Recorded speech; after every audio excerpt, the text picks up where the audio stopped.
So you're probably asking, how much do real estate agents actually make?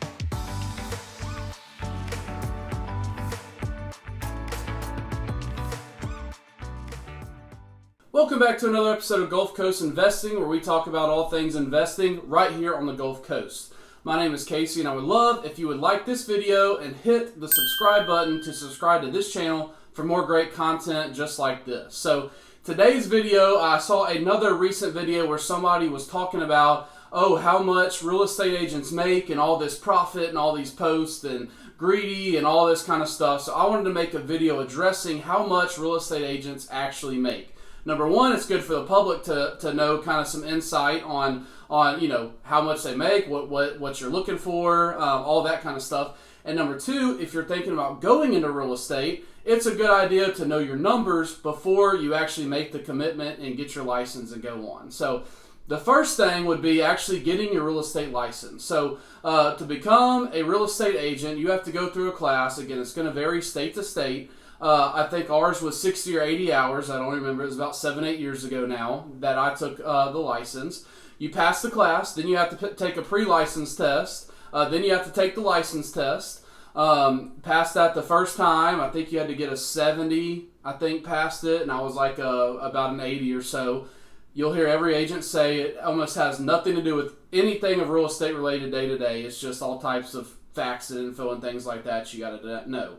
Then you take your post-license test, class and test after you have a real estate license before you sign up with a brokerage. So those are the costs. It's going to cost you a couple $1,000s in at least a couple weeks, if not a little bit more, from nothing to actually getting your license and signing on with the company. Of course, once you're an agent in Alabama, you have to be an agent for 2 years, and then you can apply to get your broker's license. So every agent has to be under a broker and pay either, those can be big companies, small companies, or after you've been an agent for 2 years, you can get your broker's license, and you could open up your own company. So a lot of people don't know that, but those are at least the Alabama rules. Some people have a couple different rules, but that's it for Alabama. So once you have your license, how much do real estate agents actually get paid?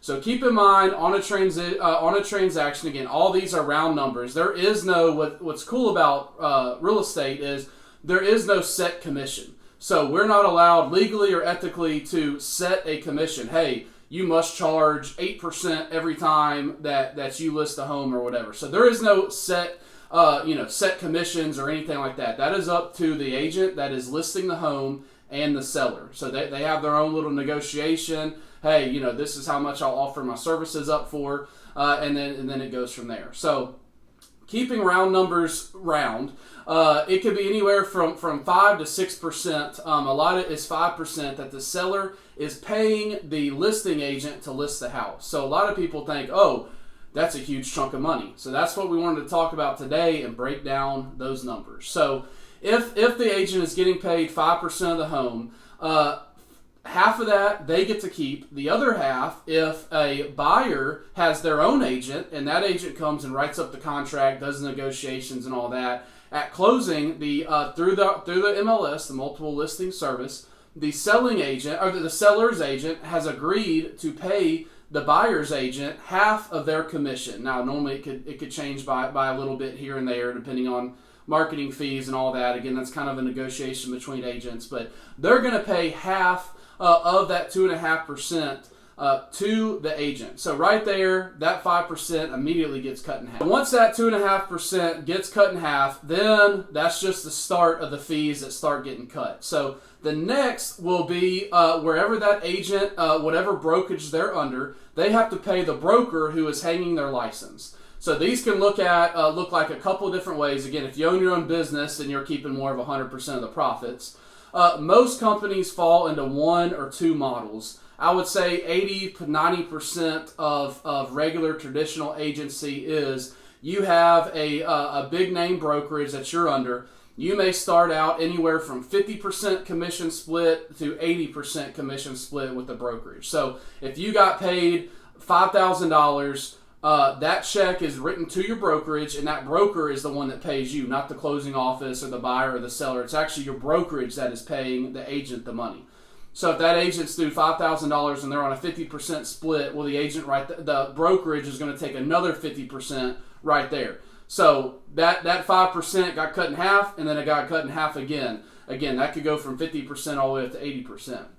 Some brokerages offer a stop. So a cap. So once it goes to $18,000 or $16,000, $10,000, $20,000, whatever that cap is, then the agent gets to keep 100% of their money for the rest of that selling season. You have other brokerages that they just charge a transaction fee. So it may be, hey, you pay $500 every time you close a deal. That may be good for newer agents or stay-at-home moms or teachers that aren't going to close but a couple deals and would never reach that cap limit to earn 100%, where, hey, you're only paying us money. You're only paying us when you're actually closing a deal. You're paying a lower percentage, and that's better for some people. So again, there's all types of different models and things like that you have. One thing that a lot of brokerages also have is desk fees. So they could be anywhere from $50 a month to $150 a month, where you're paying to essentially rent a desk or rent the technology from that brokerage company to be a licensed agent with them every month. So whether you're selling a single house or you're selling 1 million houses, you're going to have those set fees, again, anywhere from $1,200 to $3,000 a year. That's going to go to the brokerage. That's going to go to the brokerage for that. So next, you got to pay Uncle Sam, so you have your taxes. So just say you're a brand new agent, and again, you're getting 2.5% of a listing price, because that's half the commission that happened to be set for this particular deal. Then it's getting cut in half again. You're paying 50% to your brokerage. So then that money that's left over, in the example we're using, $5,000 to $2,500. Then you're having to pay Uncle Sam the taxes, so that could be, just call it another 20% is gone right there. So see, very quickly things start to add up. You're that 5%, 50% cut in half, 50% cut in half again, and then another 20% goes out to taxes. So you're not left with a lot of money on the table after all that. Another thing to also throw in and mention is some people also have teams. A lot of newer agents and agents work on teams together. They're going to have team splits, so you're going to have to pay your team leader money out of that too. Again, that could be anywhere from 20 to 50+%. So there's some new agents, they're given a lead for free from their team leader. They give them the lead, but they have to split it 50-50. So again, they're getting half the commission, then they're paying half out to the brokerage, and they're paying half of that out to the team leader, and then they're having to still pay their taxes. So you can see how you really need to get 20+ deals to really get the money start adding up year after year and things like that. So after all of those, then you have to remember you're having to pay marketing and advertising fees. You're taking clients out to lunch. You're paying for your own gas. You're paying for your own health insurance. You're paying for business cards. You're paying to have signs to put out in front of homes and open house signs and all those things. So all those expenses you're having to pay out of your pocket after you pay taxes and after you pay the brokerage and your team leaders and all those kind of things.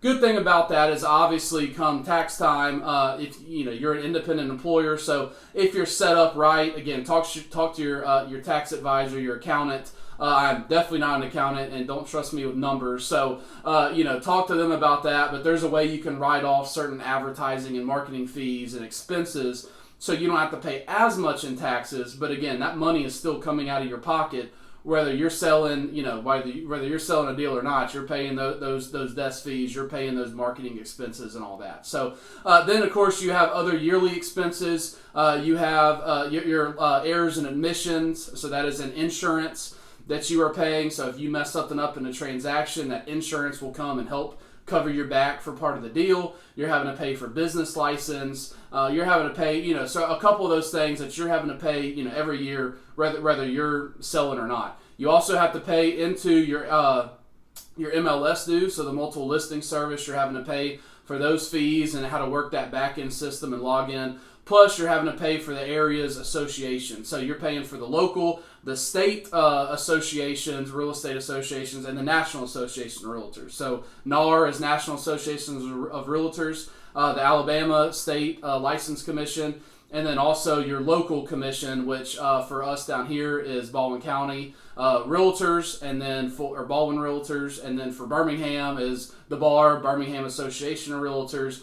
So you're having to pay those, and those can be a couple $1,000s a year as well too. So you at least have to have to do 3 or 4 deals just to cover your costs and things like that. Of course, you do have all the freedom to where if you're buying or selling your own home under most brokerages, you're getting to save that commission. So if you go and buy or sell a house and you hire an agent, you may pay 6%.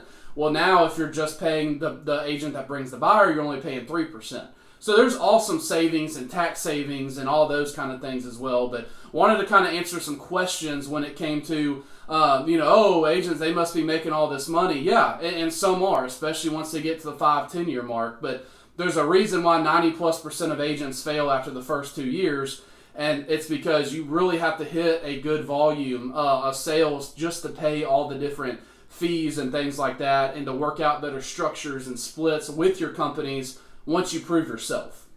So wanted to, again, just mention those out. Keep those in mind. If you have any questions, feel free to reach out. Again, I love that's one of the best decisions that we made. My dad and myself was getting our license, and now he's the broker of our brokerage. So we have our own little 2-man team for our property management company, which is awesome. So just keep those in mind if you're looking to get a license or wanting to hire a real estate agent. That it's not all the glitz and glamour, that there are a lot of fees, a lot of money up front, and a lot of money cut off your commission that you want to be careful and aware of. And hope y'all have a great week. See you next week.